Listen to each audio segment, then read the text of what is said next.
Well, holy crap. I'm pretty sure we can say that was like the best show of the year. I'm not sure what else could have topped it because there's so many good matches in a row. It was nuts. Yeah, the show. I all of my problems with the show are in terms of pacing and layout.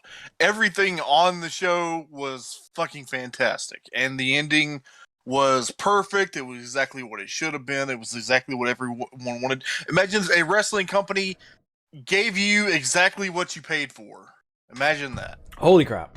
But I mean, I guess we could talk about the pacing a bit here, because overall I thought it was pretty good. I might have made a little bit of a shuffle, but for the most part, I think how they ordered it worked. But it was hot match after hot match after hot match, and I'm sure if you're in the crowd, you are wasted by the end going into that last match because you've just watched 3.5 hours of amazing wrestling and you still have one more match to be alive for. Yeah, it was when the show was just up the whole time. There is a point in the show that the crowd appears like just kind of not with it anymore, and that was the same point that I was just so fucking tired. But we'll talk a little bit more about that when we get into the meat of the show. It was a great show. I think there are still what I actually think is I think Tony Khan needs to think like he needs to watch like more New Japan when it comes to pacing a 4-hour show so your audience isn't like burned out for like most of the third hour. Yeah, well, I think the big problem is, I mean, this is a pay-per-view. People are paying money to see this, extra money over what they're already paying for whatever to watch their other shows. So, I mean, yeah, you kind of have to deliver on all ends. Like, if I was paying $50 for some of the New Japan shows, it's like, I don't want to see 4 of these undercard matches because they're just a waste of time. Yeah, you got a point, and I don't know, it was an incredible show, and like just great match after great match. Some truly incredible stuff. Yeah.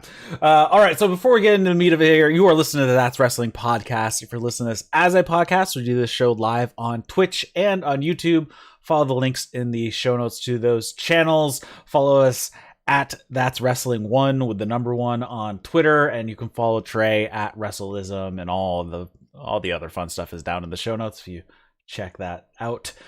So we're just going to get right into it. We're going to just quickly go through the buy-in here. A lot of the stuff on the buy-in was basically the countdown show from the previous night, which is relatively typical. And we had the one match on the buy-in, which was Nyla Rose and Jamie Hayter versus Hikaru, Shida, and Thunder Rosa. This ended up probably being the worst match of the evening. And I don't... Yeah. I can't disagree, like, technically, because the rest of the show was so great, but I thought that this match was better than I expected. Yeah, it was fun, and, basically it's to hype up people to get into the show, though sometimes sometimes they need to put a stronger match on the buy-in. So I think a stronger match could have gone in here, but it ended up working out how you wanted to. The baby faces went over. Shida roned out of a beast bomb from Nyla and did a clutch pin for the victory. We also had in here Vicky at one point hit Shida in the knee with the kendo stick, which is setting up Shida and Nyla in the TBS tournament. And Jamie and Thunder Rosa are also going against each other in the tournament as well. So that's really just the impetus of this match, was just these two teams are facing each other one-on-one in the tournament.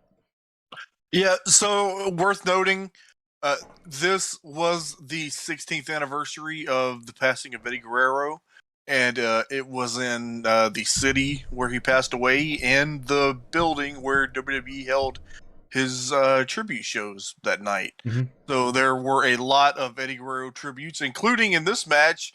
It was right before the finish. Nyla and Jamie Hayter did the Los Gringos Locos finish, the Superplex and Frog Splash.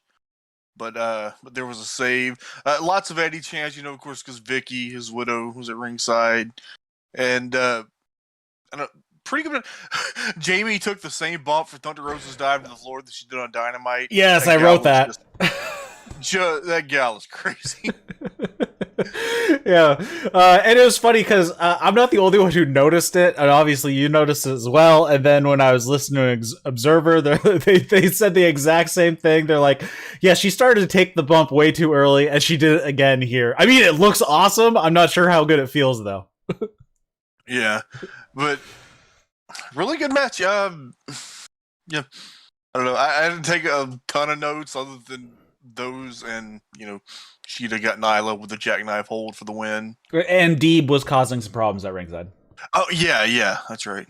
But mostly that was Shida being distracted by Deeb, and who was sitting in the front row. Deeb didn't actually inject herself into the match until Shida made her a distraction.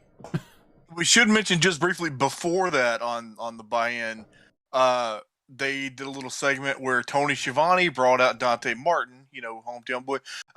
We didn't cover Rampage, and then I don't know, it feels like there's no reason to since it's past its relevance. But Dante and Aria Davari, who is also from Minneapolis, had a hell of a little match on Rampage on Wednesday.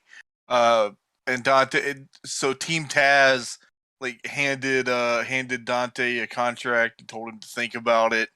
And by the way, Team Taz throughout the show showing in the skybox, watching and taking notes and thinking about, I guess, recruiting various people. But, did you see the shot when they went up to Team Taz and Max Caster was in the background? He's like, "Oh shit, I shouldn't be here right now." Yeah. Speaking of Max Caster, so they bring him out. Tony Schiavone's going to ask him about Team Taz. The Acclaim come out, ask him to join the Acclaim, threaten him, and then Dante says no and hits them with a dive. And I was just thinking, number one, I forget who, but somebody on Twitter pointed out Dante Martin's whole gimmick is that everybody wants to be friends with him because he's so cool. But I just think, imagine how the other place would book a guy in his hometown after the guy got over based solely on being awesome. I don't think it would be to make him look more awesome. Right. Just based on all of history.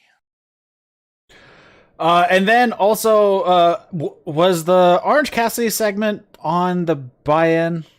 Yes, it was. Okay, so Orange Cassidy, so going back to Rampage again, Orange Cassidy faced Matt Hardy, and it was a smudge finish. He got decked when the ref's back was turned by, I believe it was the Blade, with brass knucks, and so we all thought it was going to be over, but apparently it is not over, because Orange Cassidy said this was going to be done at the end of the night, no matter what, on Rampage. And then, of course, tonight he's like, all right, well, that obviously didn't go as planned. And Tony said, well, or he said something along the lines of, so I guess I'm in this group called Chaos now. So I guess I have some friends, and I'm going to bring a dog with me. And I'm like, ooh. Yeah. Ishii is coming in. You had the same thought I did. A Stone Pitbull, perhaps. Mm-hmm. And indeed, it was announced during the pay-per-view on Dynamite. It is going to be the Butcher and the Blade against Orange Cassidy and Tomohiro Ishii. Right? That is awesome. I'm like, oh, Ishii's coming in. It's going to be sweet. So. It's a happy times. Very, very happy. All right, so we move on to Full Gear and the opening. I wasn't sure where they were going to put this, and they ended up putting it right at the opener here. Darby Allin versus MJF. Oh my god! Oh, they fucking tore the goddamn house down.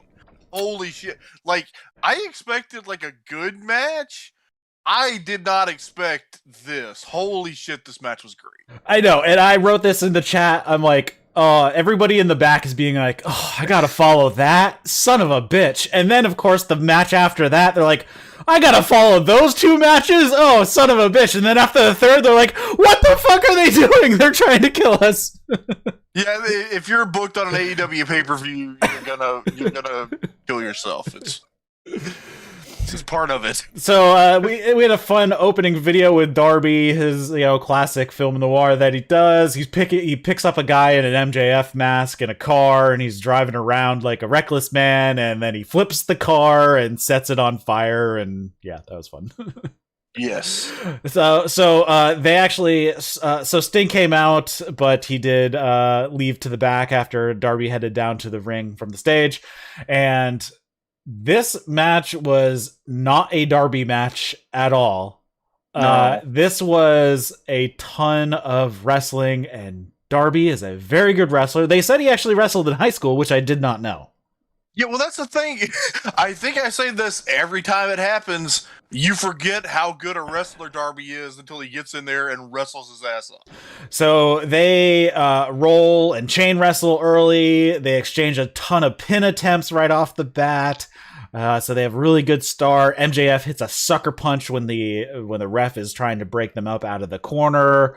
Darby hits his crazy high-speed dive, throws MJF into the ring stairs. Darby goes for a coffin drop, but misses it on the apron. Yeah, oh. So that was kind of like the really painful spot for Darby. There was a second one, but other than that, those are the only main two. MJF hits a across-the-shoulder backbreaker. That's the best I can say. It was basically a fireman's carry backbreaker. It was pretty cool. There was a lot of dueling chants with a loud MJF contingent. Yeah, that was curious. Yes, I did not expect that at all. We have a couple more backbreakers, and then one of them, MJF starts to sell his knee. So he keeps hurting himself because he does all these backbreakers. They fight on the top rope. MJF wants to hit a pile driver off the top. Darby gets out of it and hits a flip over stunner. They double down. Darby goes up top, but MJF rolls away. And then MJF hits a powerbomb backbreaker, which was just nuts. But yes. Again, this hurts MJF's leg some more. They exchange some strikes. Darby does some taunting, giving him the middle finger, like, come on, kick me again. MJF blocks a code red and hits what I'm going to call an Alabama bomb, because it was an Alabama slam. It is half Alabama slam into a power bomb. It was awesome. Yes. MJF puts on the Scorpion Deathlock. Darby escapes, and he knows MJF's knee's busted up, so he starts chop blocking the knee and going after that. MJF hits a double stomp to the arm when Darby is holding the rope. MJF jams his knee, and Darby chop blocks it again, puts on a figure four. They break in the ropes, and then MJF hits a tombstone on the apron, but it ends up hurting MJF's knee even more, so he's limping around. They exchange a ton of roll-up attempts, just a bunch of different like roll-ups forever. Darby hits then they started actually rolling. Like, they would roll. They rolled around the ring like 6 times just in like a cradle position. Darby hits a code red for 2. MJF rolls out to the floor. Darby hits a coffin drop off the top to the floor. He throws MJF back in the ring, goes for another coffin drop. MJF gets his knees up. But of course that ends up hurting himself some more. Then we have Shawn Spears and Wardlow. They come out, but Sting comes out and takes them both out with a bat and chair, so they do not get involved. Roll-up pin attempts from both guys. MJF grabs Darby's skateboard. He brings it into the ring, and it looks like he's going to use it, but then he slides it over to Darby. Darby picks it up, and he feigns that he's going to use it, but he just hands it to the ref. And as the ref is disposing of the skateboard, Darby has pulled the dynamite diamond ring out of his trunks, punches Darby with it, hides the ring, and then does what he said he was going to do, and he beats Darby with a headlock takeover. Love that so fucking much. Holy shit, that was brilliant. Oh, that was just... Love this match. This match was so much better than I think like anybody was anticipating. I wrote on Twitter, I feel like I think 10 years from now we're gonna look at this as like a pivotal match in the history of AEW, is because you've got 2 of your 4 pillars, and this was their first singles meeting, and it said, you know, the opening match of a pay-per-view, and it was incredible, and you know, like, this is the first of many, like, these two are going to main event a pay-per-view someday. Yes, definitely. I think if we look back at this in history, this show might go down as one of the pivotal shows in AEW history because of just everything that happened, all the big AEW grown names, and just the incredible matches that came out of this show, because it was just nonstop amazing. Because we have the Lucha Bros are obviously not homegrown, but they are, you know, non-WWE talent, have amazing match. Miro and Bryan Danielson, even though they're both from WWE, they're 2 of the best workers on the planet. And then we have a massive showing from Jungle Boy later on in the night as well. So that's kind of like make for them. Conti and Britt Baker, again, probably one of the better women's matches that we've had, and Eddie Kingston and Hangman, amazing night for all those guys. This was an amazing night for everybody involved. Yeah. So yeah, that match was awesome. We move on to the next match. It's FTR versus Lucha Bros. I was not sure they were going to put this one on this early, but they start brawling before the bell even rings. Dax and Phoenix are scrapping and rolling to start. FTR avoids a sliding dropkick from Penta. They throw him into the barricade. They catch Phoenix and throw him into Penta into the barricade. Lots of kicks from the Lucha Bro doing damage to Dax. Tully pulls the ref. FTR double teams Penta. Cash ties Penta's mask to the bottom rope, but the ref does involve himself and unties it. But while he's doing that, Dax is still getting in a bunch of free stomps. Phoenix gets a hot tag after a while, goes crazy with strikes, hits a rolling double cutter on both of FTR. Dax kicks out of a roll-up pin attempt, sending Phoenix towards Cash. Cash hits Phoenix with the AAA belt, and then Dax hits a brainbuster, and Phoenix kicks out. We get a assisted backdrop for 2. Phoenix gets a tag to Penta. He avoids the big rig. Tully grabs Penta's leg. Dax hits a punch to the face. He goes for 3 amigos, but only gets 2 to a ton of boos. And then Penta hits 3 amigos to a loud Eddie chant. He needs to work on his swinging the hips to get back up, but that's all right. Phoenix hits a massive frog splash for 2, and then Phoenix hits the spin out heel kick. FTR fight out of the fear factor. FTR hits an assisted stuff pile driver on Phoenix, who manages to kick out again. Phoenix avoids the double team and tries a roll up. The Lucha Bros then hit this crazy... So Penta has Dax up for the fear factor.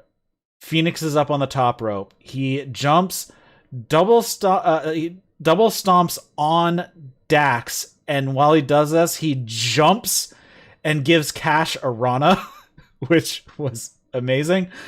But Dax kicked out, and he rolls out of the ring.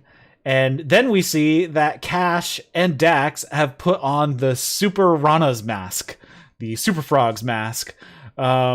and he tries to Cash tries to play himself off as the legal man, even though he wasn't.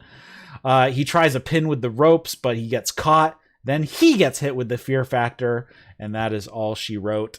A little convoluted at the end there, and kicking out of the first Fear Factor was a little too much, I think. I think they should have skipped that spot, and they should have made that spot the end. And if they wanted to do this other story of them not being the legal man, even though they tried to get the pin, they needed to do that before that first Fear Factor. Yeah, but the body of the match was incredible, man. Phoenix just took a lot of abuse, like really, really heavy. Like had to kick out of a lot of big stuff. I wrote crazy bear falls. I'm pretty sure I meant near falls. And then FTR trying to use the mask to cheat and are hoist on their own petard. Yes.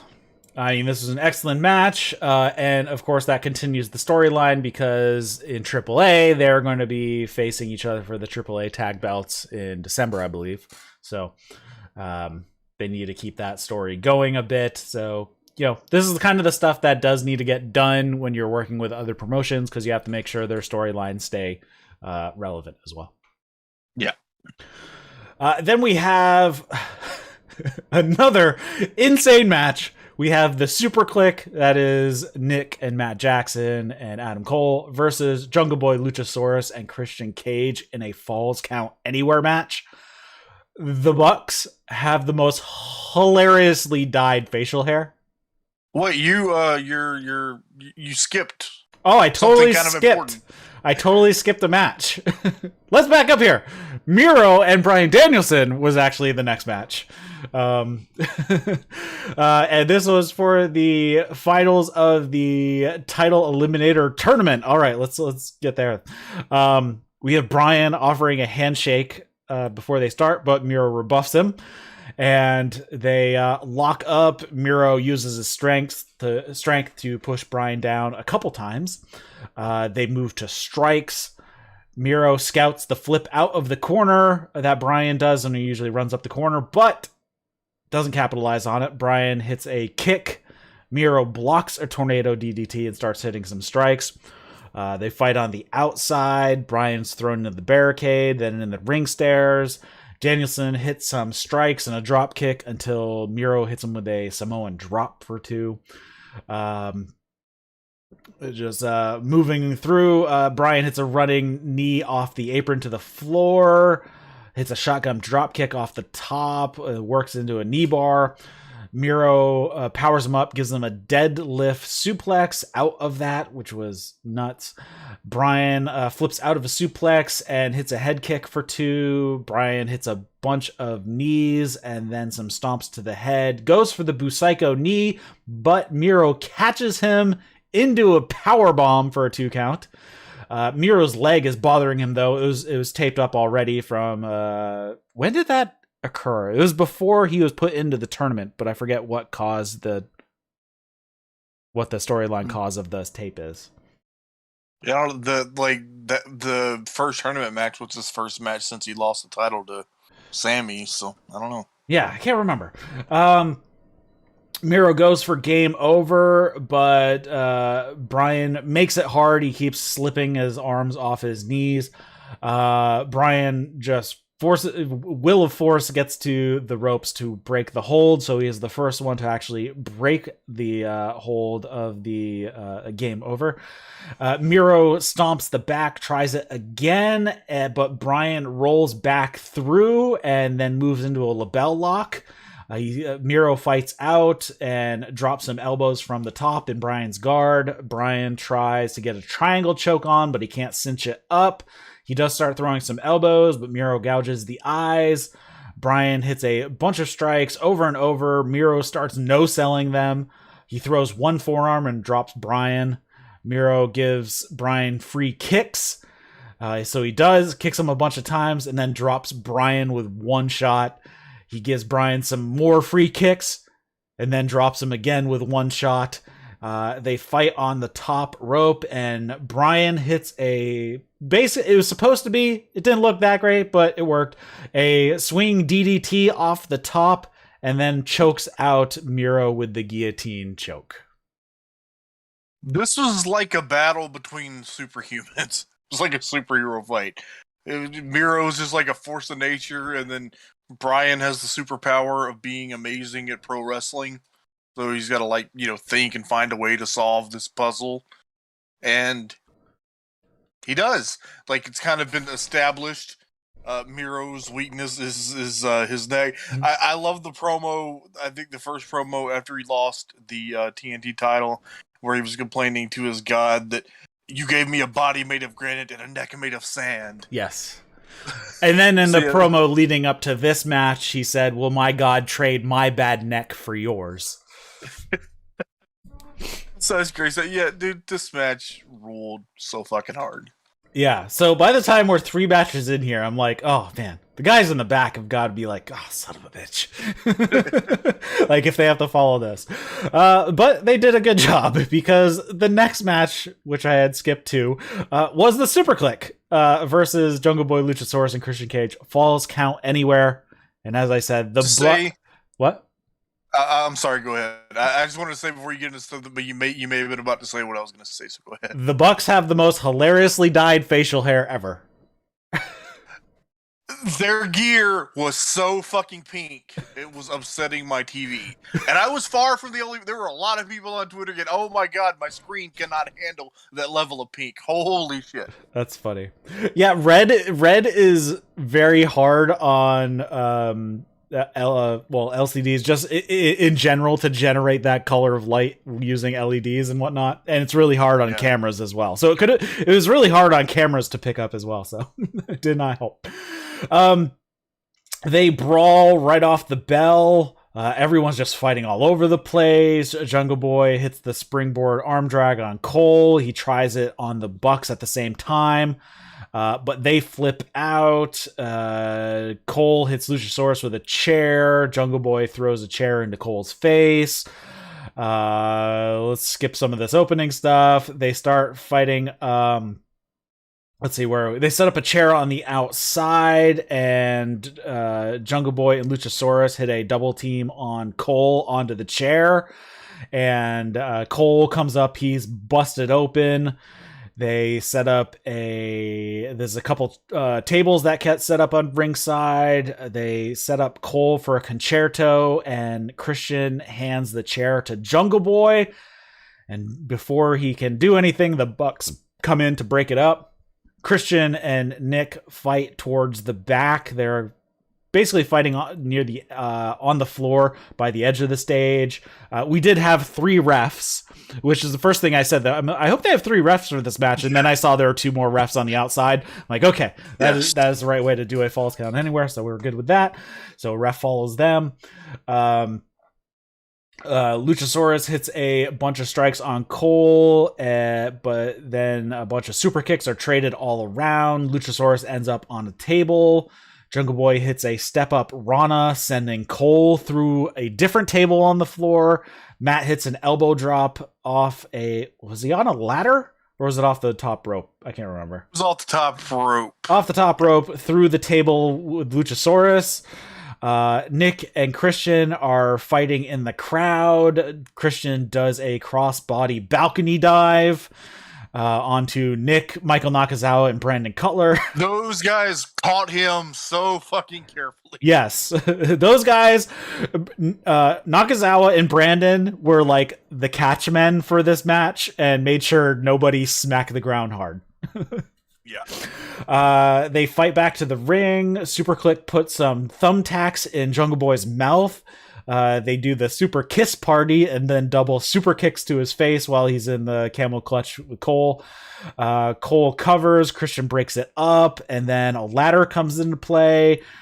Christian fights free, but he tries to give Nick a swinging DDT, but Nick directs it all towards the ladder, so both of them just do not come out on the good side of that, as Nick got DDT'd on the ladder, but Christian got dropped on the ladder. Luchasaurus then gives Cole like a release forward suplex onto the ladder. He choke slams Nick onto the ladder.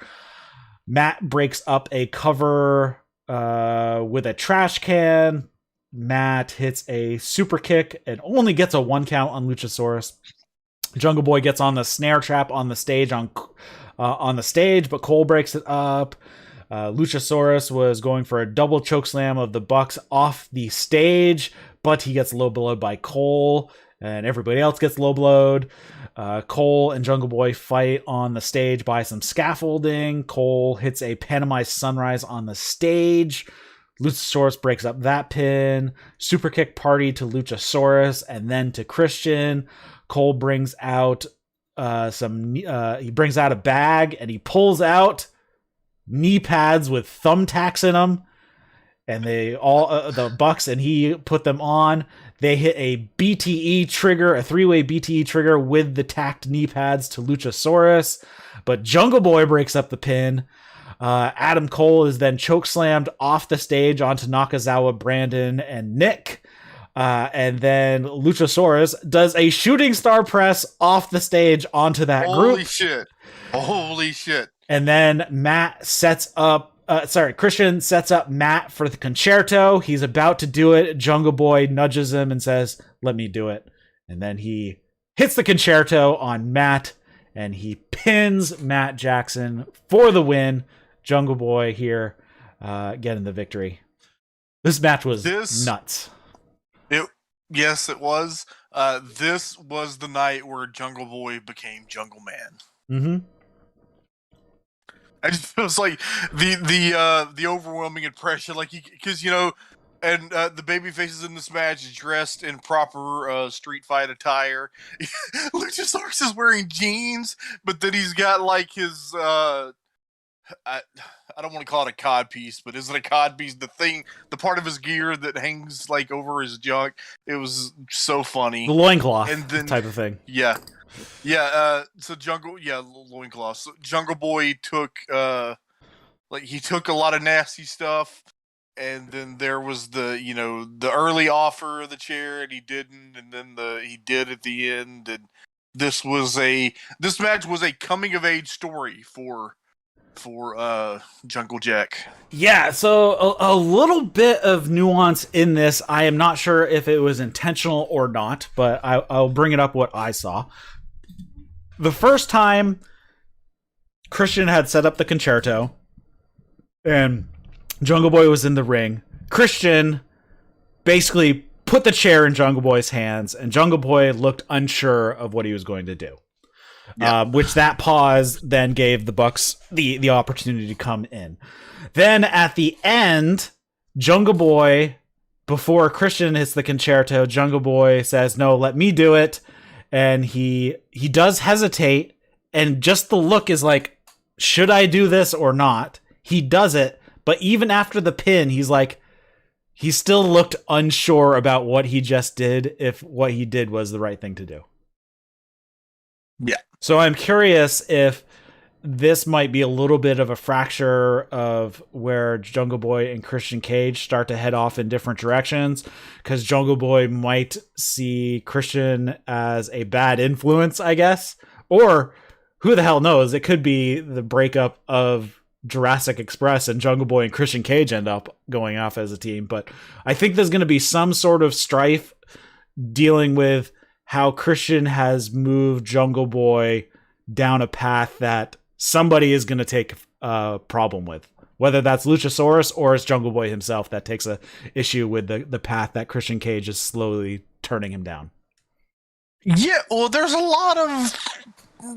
an interesting perspective, and when you were kind of laying that out, I had the thought that maybe the conflict is going to be that Christian is trying to mentor Jungle Boy into, developing the killer instinct that you have to be a top guy.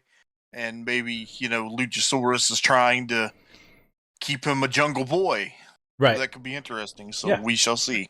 Yeah. So there's a lot of nuance that can come out of this and a lot of directions they could go.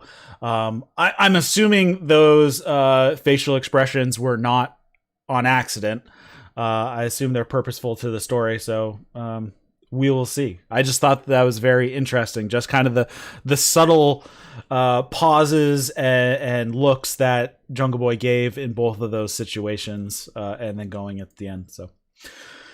Yeah, but then that stuff typically means something when they do it in AEW. So, and I have to say, him growing out the beard is making him look older and more distinguished, and it makes him look bigger, even though he hasn't gotten bigger. Yeah. Next up, we had a tale of two teams that had a tough time getting along. So we had Andrade Idolo and Malakai Black versus Cody Rhodes and Pac. I thought this was a good match for what it was, told an interesting story, and we were all curious of where it would go, how it would play out. Heavy boos for Cody when he comes out. Heavy boos because he tagged himself in blindly before Pac even does anything. And then Pac does the same. He tags himself in. So we already have, right off the bat, before these two teams even lock up, Pac and Cody Rhodes already have problems. Yep. So Pac goes back and forth with Malakai and Andrade. Cody tags himself in. Andrade tags himself in.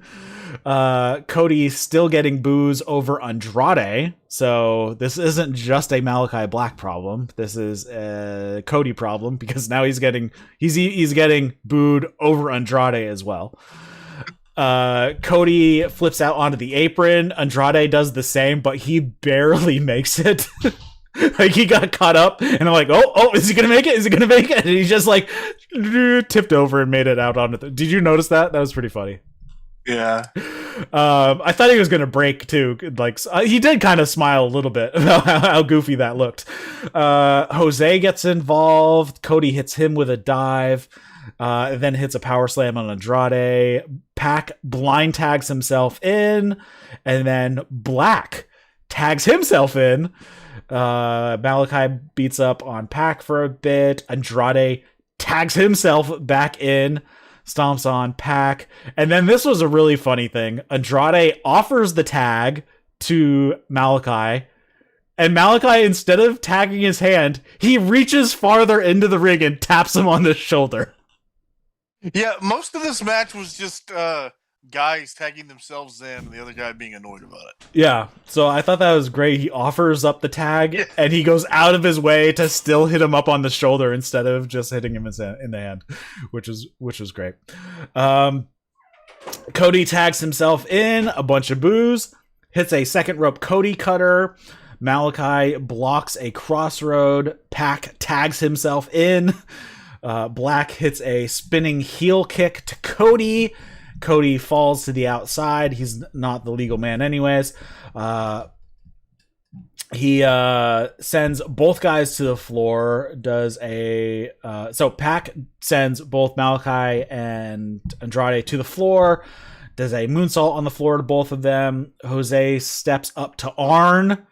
Arn mock pulls out a gun, shoots him with it, and then starts punching him. Which was just hilarious. Andrade pushes Pac off the top, and Black gets the boot up so he can get a tag to Andrade. Andrade hits a tornado to the floor and dropped Pac on the barricade. Black tagged back in, hit some kicks to Pac. Pac gets beaten up for quite a while. He gets suplexed into the corner. Andrade hits the split-legged moonsault. Pac grabs the ropes, though, to break up the pin. Pac hits his rebound German suplex, and he heads over to his corner, but Cody is still out on the floor. He's on his feet, but he is not completely with it from taking that spinning heel kick from Black earlier. Andrade hits the pendulum DDT onto the apron to Pac. Black tags, blind tags himself back in, and they exchange some words when they do that, when they are exchanging position from the apron. Big kicks from Pac to Black. Cody gets up onto the apron now. Andrade and Cody are tagged in. Cody hits a flip-flop and fly. Cody hits a disaster kick to Black, who is just standing minding his own business on the apron. Takes Andrade's feet out from under him on the top rope and follows him up. Hits a reverse suplex for 2. Figure 4 from Cody. Pac tags himself in, hits a 450 splash on Andrade while he's tied up in the figure 4 still. Andrade was close to the bottom rope, so he grabs the bottom rope to break up the pin. Pac goes for a dive. Black throws Cody in the way, so Pac dives onto Cody. But Cody does come back in and break up a pin attempt moments later. Malakai takes him to the outside, sends him into the front row. So Cody and Malakai are out basically in the front. They were like six rows in at that point. Pac is tossed into the Pac hits a throw into the corner on Andrade, and then he hits the Black Arrow, and Pac gets the pin over Andrade El Idolo here. I thought this match was really good, and I love the play between the teams. Malakai and Andrade got along a little better, but I still think it was interesting having the little strife. And we still have no idea what the relationship is between Malakai Black and Andrade. Right. So the deal where, Cody's got Andrade in the figure 4, and then Pac tags himself in and hits the 450. They tried to act like Cody didn't want Pac to tag himself in, but Cody visibly and intentionally moved himself into position for it. So that was weird. And then, weakest match on the main card, but, still pretty entertaining. Yes. And then Cash came out and landed some blows on Pac, and so I guess Dax must have got dinged up in the tag match, so hopefully he's not badly hurt. Yes, I did see a report that Dax was no, that was part of the story, because remember, Dax was taken out with the fear factor and he rolled off the apron, and that's when Cash switched the masks. That was part of the story that came out later. So I think Dax is actually fine, but kayfabe wise, he is not. Hopefully. But yeah, this is a really fun match, and of course we still have FTR getting paid off by Andrade, so we'll see how that continues to play out over the next coming weeks, and I still want to know what the relationship between Andrade and Malakai Black is. Perhaps we shall find out going forward. Next up, we had Ty Conti challenging Britt Baker for the AEW Women's World Championship. I thought this was a pretty good match.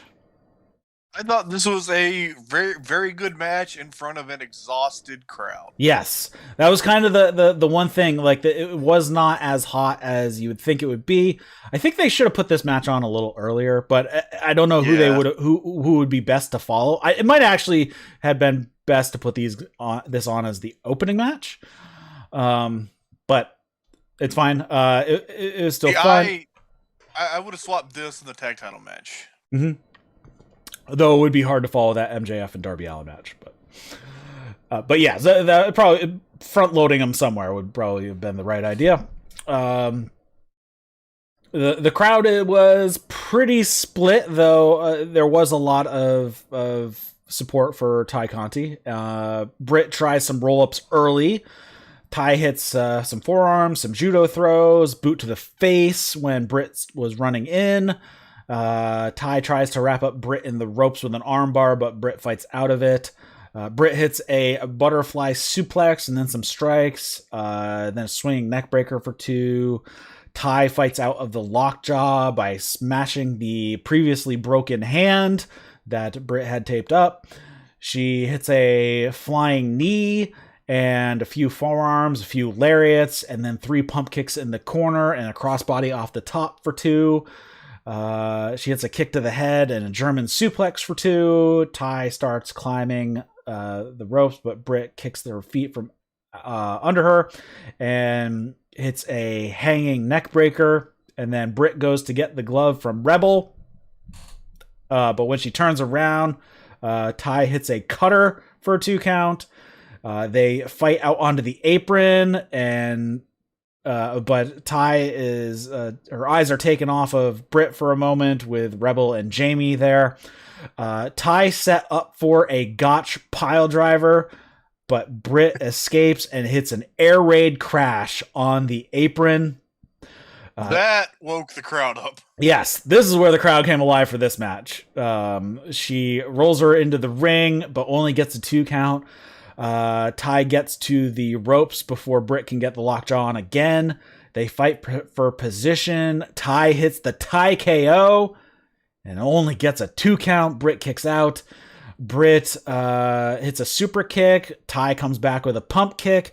Ty then hits a gotch pile driver in the middle for a 2 count. Rebel jumps up onto the apron and distracts the ref. Jamie pulls Ty out of the ring, throws her into the ring stairs, and she is dazed and leaning over the stairs trying to get back up. Britt hits her with a curb stomp onto the stairs, throws her into the ring, hits another curb stomp in the ring. She tries to get on lockjaw, but Ty rolls to the ropes. Britt rolls to the outside. Ty goes for a moonsault off the top to the floor, but Britt moves out of the way, so Jamie and Rebel are the ones who are hit. Ty hits a swing around slam on the floor. I guess it's best. It's basically a swinging sidewalk slam, I guess you could call that. Yeah. And then back in the ring, she hits the DD but Britt Baker kicks out, and she can't believe that she kicked out. She hits a bunch of kicks, a big knee to the face, but then Britt goes for lockjaw. Ty rolls her into a pin attempt, but then when Britt kicks out, she reverses right into a cradle, and Britt, by the skin of her teeth, gets the cradle pin here to retain her title. I thought this was a pretty fun match, and especially once that apron spot got going, then the crowd was really into the match. And she did hit the gotch pile driver in the middle. Yeah, that was awesome. Presumably, Minoru Suzuki taught her that. It's just in my mind, and I'm sure. But yeah, this was very, very good. And once they got the crowd awake and they were into it, yeah, good times. Yeah, I am. I mean, both of these ladies have improved so much since joining AEW. Britt was very green when she started with AEW, because she started with the start of AEW, and she has just grown into her own as a character. She has improved a ton as a wrestler, which was insane because when she had torn her ACL, she ended up being better when she came back, even though she hadn't been training. And Ty Conti, she came in, probably April-ish of last year, of 2020?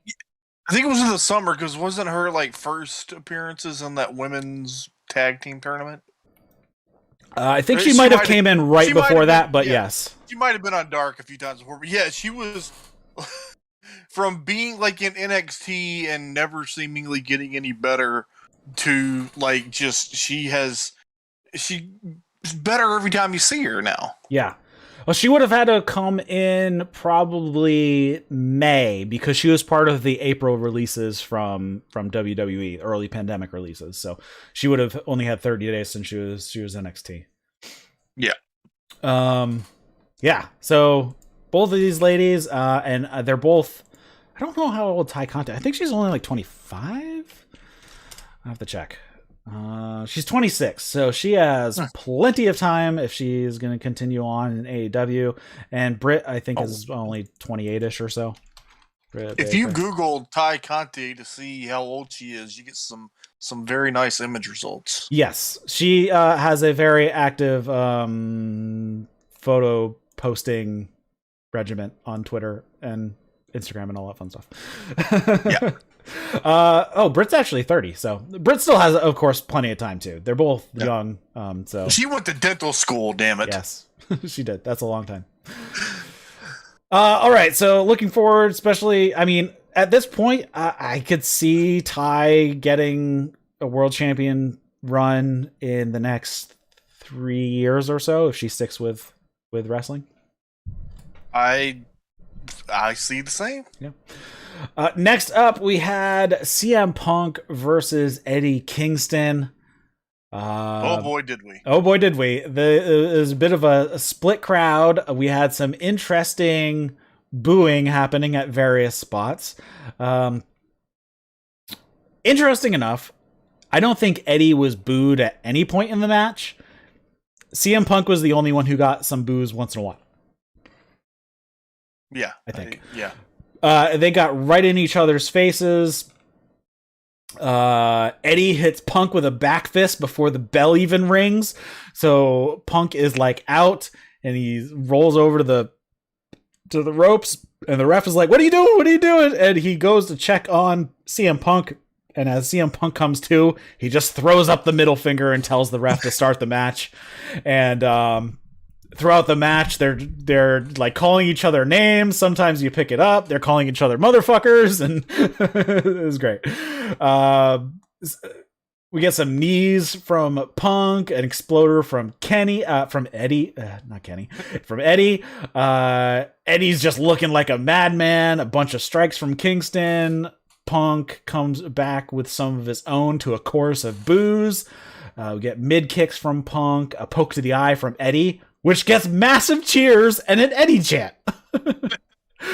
They fight on the apron. Punk hits a running knee to the face. They fight on the outside. Punk comes up bleeding from getting run into the ring post.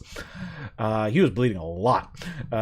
Kingston backdrop on the floor. He gets back in the ring, hits a shoulder tackle, hits a blue thunder bomb. Then we get some mounted strikes from Punk. Punk hits a three amigos, gives a little Eddie shuffle as well.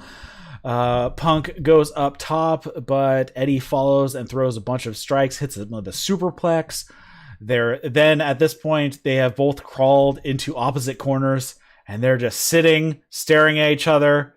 They both pull themselves to their feet and they run at each other in the middle and they just start throwing hands. And then Kingston drops Punk. Kingston calls for the GTS and then he walks over to pick up Punk. Punk picks him up on his shoulder, hits the GTS. He is so tired, he falls back basically into the ropes. His butt is on the apron. His legs are draped, are up and over the bottom rope. So he's sitting with, his knees tucked, but he's sitting on the apron on the other side. Eddie has rolled into the adjacent ropes. So Punk cannot follow up after that GTS. Eventually, did you mention earlier in the match, Punk did the fucking John Cena comeback? Like the shoulder block and the spinny suplex, and he teased the 5-knuckle shuffle. I didn't pick that up because I saw very little John Cena. Okay. Yeah. Punk did the full-on John Cena comeback in this match. Yeah, I didn't watch from 2005 to 2018, so I basically skipped the entire Cena era. Yeah, you missed. Yeah, okay. Lucky you. Yep. Well, most of us recognized it. Okay. So Punk eventually crawls over, pulls Kingston to his feet. Kingston goes for a back fist. Punk ducks it. Punk hits a bunch of elbow and knee strikes, and he starts getting some more boos until again he hits the GTS and pins Kingston for the win. Both guys are unsteady on their feet. Punk offers a handshake once they're both kind of a little bit with it, and Eddie does not oblige. He just rolls out of the ring and leaves. Yeah, I meant to go back and rewatch this today, and then I ended up not. But I feel like I still need to go back and rewatch this and appreciate it properly. But this was just a wild, violent fight, and it ruled. This is by far the best CM Punk match that he's had since coming back. A lot of people said that, and I don't know, it's taste and whatever, but yeah, this was awesome. Yeah. So I'm curious where this continues to go. It seems Kingston has earned Punk's respect, but Kingston still has a sore spot for Punk, and we'll see if anything else comes of it or if they start to move away. Kingston is just kind of is a sore spot. He's a moody bastard. Yeah. All right. Next up, we had the Inner Circle versus American Top Team and Men of the Year. We get to see Baron von Raschke sitting in the front row. I think I've only seen one of his matches from somewhere in the 70s. Did you ever watch any of the matches when ESPN used to have the really old vintage wrestling matches? They actually had a program like on Sunday or Saturday morning where they had vintage wrestling matches. So they had some from like Madison Square Garden in the 50s, and I saw one with Baron von Raschke in the 70s. Who was the dude who did the heart punch? Like a lot of people, Ox Baker.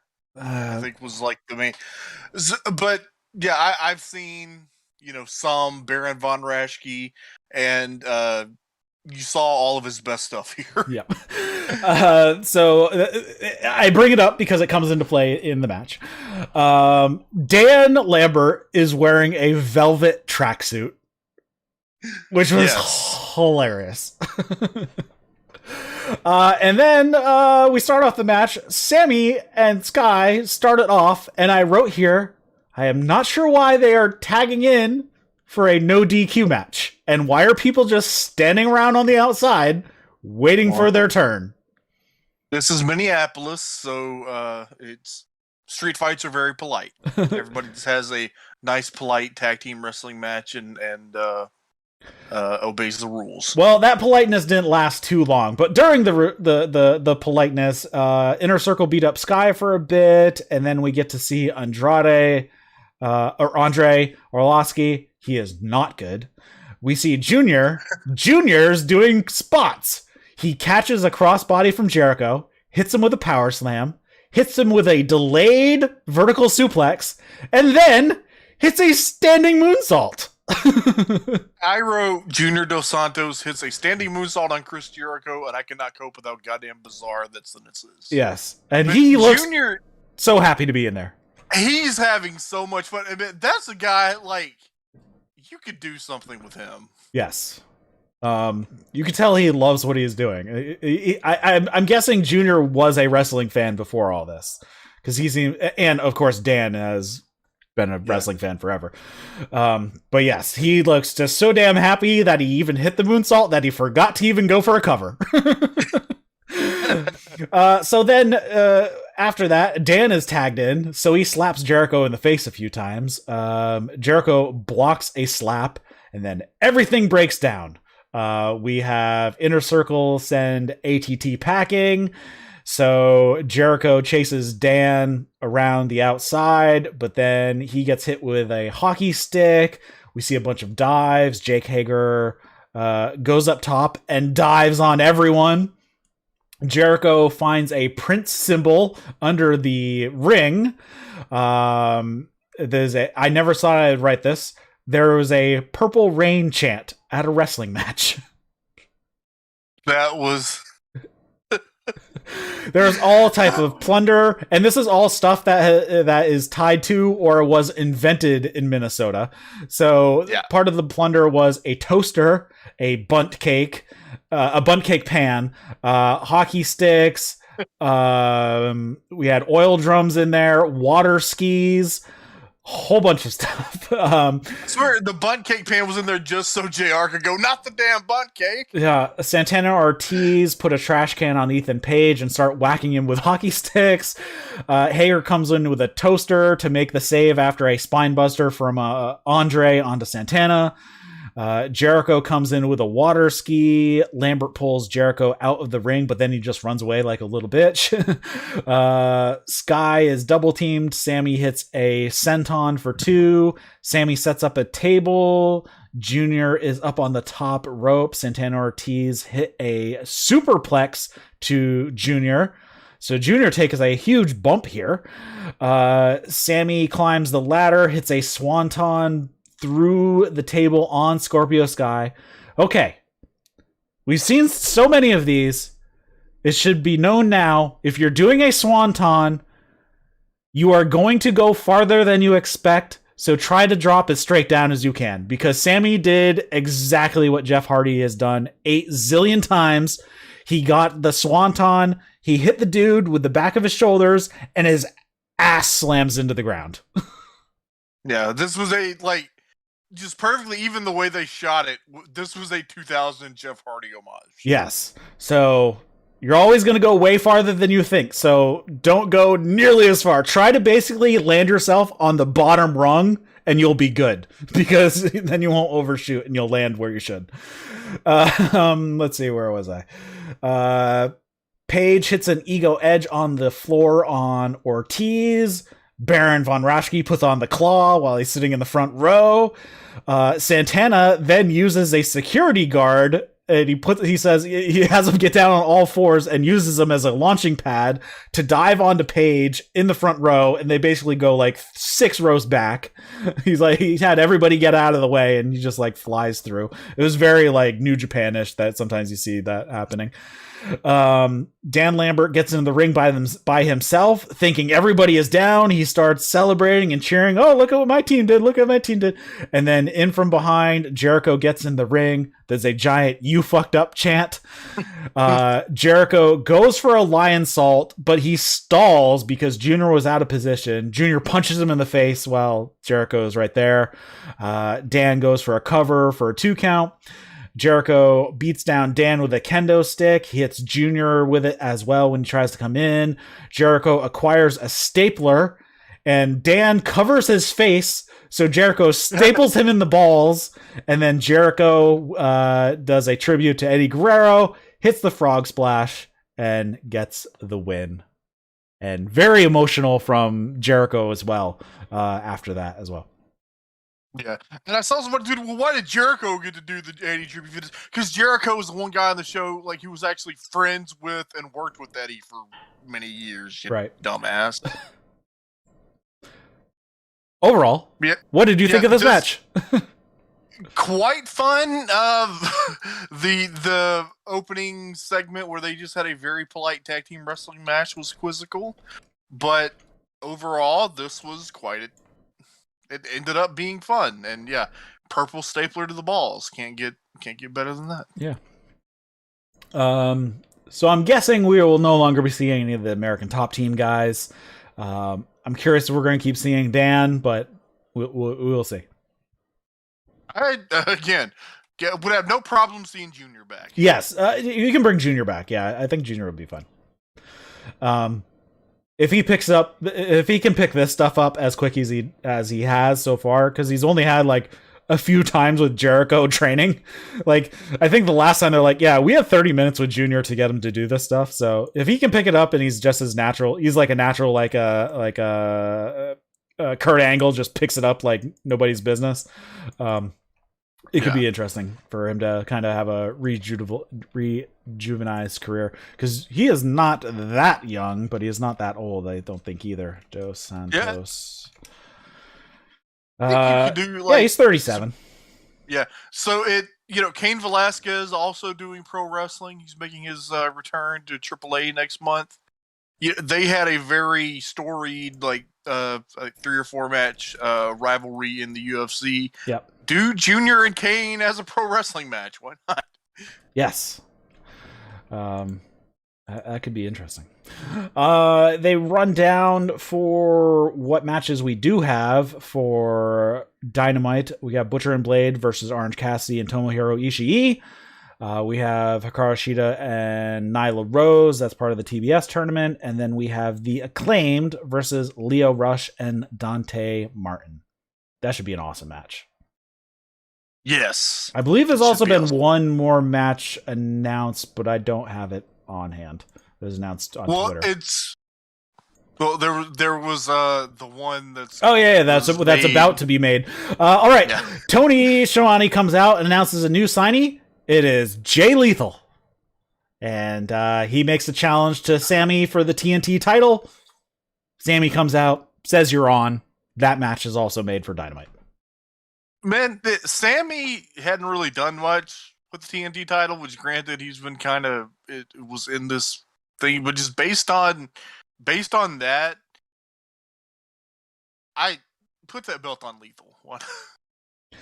Yeah, I'm surprised Jay Lethal has been. Well, I don't know how he did not end up in WWE. Yeah, me neither. But he's probably glad that he didn't. Yeah, he's probably glad that he waited for a real wrestling company. Yeah, so I'm glad to see him. I mean, the dude has 20 years of experience, but he's only 36 years old. He's so good. He is very good. Yes. So I am looking forward to seeing what he can do, and of course, I believe he runs a wrestling school as well, right? I want to say he does. Who doesn't? Yeah, but I mean, he's been training people forever, and like I said, 20 years of experience. He's only 36. He's probably a good guy just to have in your locker room in general. Everybody seems to like him. I haven't really heard anything bad about Jay Lethal. So, looking forward to see what he does. Then we have the main event of the evening, and boy, was this a main event. Holy shit. Yes. Hangman Adam Page versus Kenny Omega for the AEW World Championship. The lower third from Hangman said, "We're proud of you," the graphics team. That was nice. When Kenny is walking out and he stops before the ring, the camera got it perfect. Right behind him, there's a sign that says, "What would Coda think?" Yes. People were losing their minds about that on Twitter. That was great. There's a "fuck 'em up cowboy, fuck 'em up" chant before they lock up. I should say Don Callis came out with Kenny. Hangman gets some strikes in early. Don grabs Hangman's leg, which Omega attacks from behind. He gets a bunch of strikes. Hangman hits a springboard clothesline on the apron, crossbody to the floor. Hangman hits a suplex on the floor, crossbody off the top when they're back in the ring, but he only gets a 1 count. We get a thumb to the eye from Omega. Omega just face palm slams Hangman into the mat. We get a Kenny no balls chant. Don attacks behind the ref's back, which I believe got a "fuck you Don" chant. Omega grinds Hangman's face into the ring stairs. Omega sets up like he is going to hit a buckshot lariat, and he does a little bit of the jump, and then he just steps in through the ropes, which was really funny. Hangman's sent to the outside. Omega hits the Terminator dive. Hangman gets up to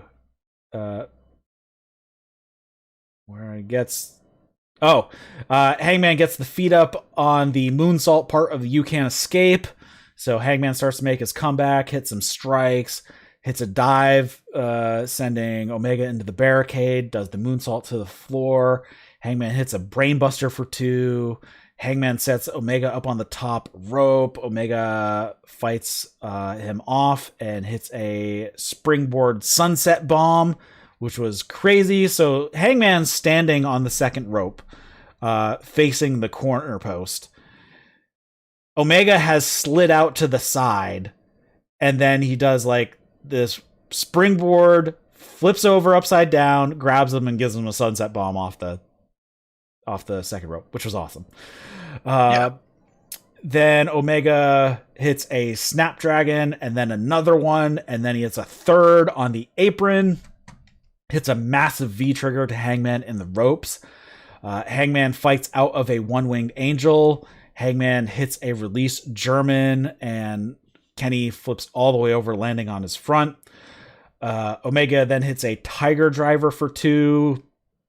Omega goes to the top. Hangman follows, returns the favor of some bites to the head that Omega had given him earlier, which I did not write down because I didn't know it was going to come back. Hangman hits a flipping slam. They called it an avalanche blockbuster, but it was definitely not a blockbuster. Yeah, I don't know what to call it, but long night. Yeah, it was basically a crossbody. He was holding him crossbody and then did a flip off the top, slamming him on the ground. That is definitely not a blockbuster. Kenny rolls out of the ring and wanders over towards the timekeeper's table. Hangman takes the camera off the ring post so he can step on the ring post, and he does a crossbody off the ring post onto Omega through the timekeeper table.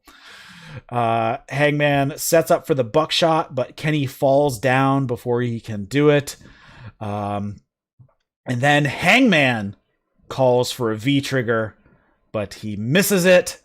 Kenny goes for a suplex, but Hangman lands on his feet, and Hangman hits a power bomb, sets up for the buckshot, and he goes for it, but when he does, Kenny pulls the ref in the way, and the ref is the one who eats the buckshot. So Don Callis comes in the ring with the title belt, but Hangman catches him. He sends him packing. Hangman ducks a belt shot from Kenny. He hits Dead Eyes. There's no ref, so Aubrey runs down as fast as she can. She slides in, starts to make the count. Omega kicks out at 2.999. They start exchanging strikes. Hangman sends where was I? Hangman gives Omega the middle finger. So Omega hits 2 V-triggers. Hangman catches a third one. He hits some strikes of his own. Omega hits a standing V-trigger. We get a rolling elbow from Hangman. Both guys are exhausted. They're like hanging on each other. We get Kawada kicks from Omega. Hangman pops up and says, "Is that all you got, motherfucker?" And then the Young Bucks make their way down to the ring. So, curious what's going on here. We should mention on Rampage, there was the Bucks were backstage. Paige came up to talk to them. He said he apologized for being a dick like before when they were having static. And then he told them that if either of them put a hand on him on Saturday, he would break it. I think he said he would ruin them. Oh, I think that was the exact words. Yeah. But yes, so we have them come down. Then Omega and Hangman, they exchange backdrop drivers. Yes, they did. Holy shit. Dangerous move. If you are not past 90 degrees by the time you hit the ground, that is gonna suck. But they both made it. They were both okay. Hangman goes for a buckshot, but he ends up eating a V-trigger. Then Omega goes for a one-winged angel. Hangman escapes, picks up Omega, and hits Omega with a one-winged angel. And the crowd is going absolutely bonkers. But Kenny kicks out too. Hangman goes to the outside, and Nick is right there. And it looked like Nick was going to stop Hangman, but Hangman goes for the buckshot. He jumps over, hits a buckshot to the back of the head of Kenny. He goes out on the other side. Matt is there, is looking like he's going to stop Hangman. And then Matt just looks at him, gives him a little nod, and then he hits the buckshot lariat on the front of Omega, and Hangman gets the pinfall victory. And Adam Hangman Page is the new AEW World Champion, ending the longest World Champion reign so far in AEW. The Dark Order all come out onto the stage clapping. Hangman invites them all down to the ring. Alex hands a beer to Omega, but Omega slaps it out of his hand, and they just have a giant group hug, and they all celebrate with Hangman. And that was the end of the show. It was awesome. So I was watching this match and I was thinking about it. I was with it. I'm like, okay, this is a world title match, and I the way I kind of think about matches. I was trying to think, what is there for me to say here? And then I realized that it did not matter what they did. Like, all they had to do was, uphold like the expectations. They needed to have a good match and get to the finish. The finish is what everybody was there for. Okay, this was not an Omega versus Ibushi match because it wasn't the Omega versus Ibushi story. This was about Hangman beating Kenny. That's what they were selling, and I didn't feel the need to analyze it that much. But that said, it was a great match. It did play perfectly into the story. It got better and better. By the end, it was when the Bucks came out, like that last couple of minutes, the tension was just unbearable. Like, they're gonna do the thing, they gotta do the thing, but what if they don't do the thing? What's gonna happen? And then they did the thing, and it was perfect and incredible. And oh my god, Hangman's about to do the buckshot. He looks at Matt. Matt gives him a little nod. Oh my fucking heart! And then Paige hits it and is this champion. And holy shit! And Excalibur pointed out all of this started. All of the static between the Hangman and the rest of the Elite started was at All Out in 2019. Was when Hangman wanted the Bucks to be in his corner for his title match, and they wouldn't. That set all of this into motion, and just in a way here with the way that they did the finish, Hangman won the title with the Bucks in his corner. Or at least the Bucks not against his corner. Yeah. This was beautiful and perfect, and they made you want something. They built it up. They told you this is when the thing that you want is going to happen, and then it happened. Yeah. Now we have the interesting thing of where does the Elite go now that Bucks have lost their titles. Kenny lost his title. Bucks did not help Kenny. Is there going to be strife between the Bucks and Kenny? And then we have the ongoing storyline now for the next 2 years heading towards the full reconciling of the Elite, including Hangman. I don't know, but I'm excited to see it. I'm excited to continue the journey. This is what wrestling is supposed to be. Yes. Yeah. This show was so good, and I was so happy by the end of it. Like, even though it was midnight, and I'm like, oh, I'm tired, but this is great. This is like the best 4.5 hours. Really 5, because I started watching right at the beginning of the buy-in. So 5 hours of sitting in front of the TV watching wrestling, and it was great. It was nice. I ate a pizza, I drank several beers, then I had a very good time. And now I am waiting for the English commentary for the California show. So am I. You and me both. It was the English commentary done on the Best of the Super Juniors? No. No, it's not out yet? Okay. So I'm waiting for a couple English commentaries for over on New Japan to watch those. So I didn't end up having to watch like 14 hours of wrestling in one day. Yeah. So, what have I got? I need to watch New Japan Strong, and then just waiting for English commentary New Japan. Yep. So we have stuff that's already happened. We've had 2 Best of the Super Junior / World Tag League shows. We had one today, one yesterday. We have one in the morning tomorrow, which is actually the New Japan's 50th anniversary project announcement will be broadcast live as well tomorrow. So that'll be big. Yeah. So a lot of stuff going on for the world that we watch, and I am looking forward. Going forward with AEW here, Hangman has taken over the reins of the World Championship, and we have Bryan Danielson. It looks like he's going to be his first opponent. That's a tough one to start it off with. Yeah, that's gonna be phenomenal, I imagine. Yes. I assume that's going to be on a big show in December if they don't hold it off until that first Saturday special on TNT. Yeah, imagine they'll do it.